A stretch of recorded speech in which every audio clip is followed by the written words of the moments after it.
നമ്മുടെ പെസഹ വ്യാഴത്തിന്റെ ഏകദേശം അപ്പവും എല്ലാം തന്നെ റെഡി ആയിട്ടുണ്ടെങ്കിൽ നമുക്ക് പാലും കൂടെ കാച്ചിയാൽ മതി കേട്ടോ. ഇവിടെ നമ്മൾ കുരിശപ്പം ഉണ്ടാക്കിയിട്ടുണ്ട്. ഇത് നമ്മൾ പുഴുങ്ങിയെടുക്കുന്നത്.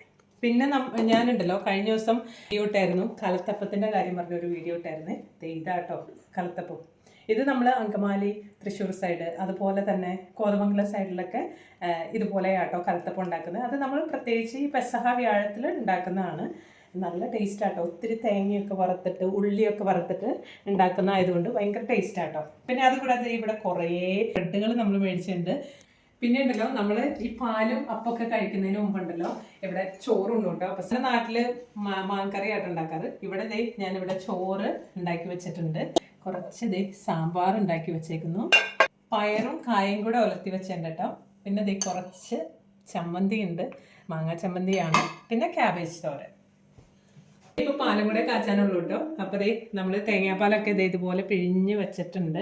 1-ാം പാലും 2-ാം പാലൊക്കെ ആയിട്ട് തിരിച്ചു വെച്ചേക്കുന്നു. ഇനി അതും കൂടെ കഴിഞ്ഞ് കഴിഞ്ഞിട്ടുണ്ടെങ്കിൽ എല്ലാം സെറ്റാകും. അപ്പൊ എല്ലാവർക്കും പെസഹ ദിന ആശംസകൾ.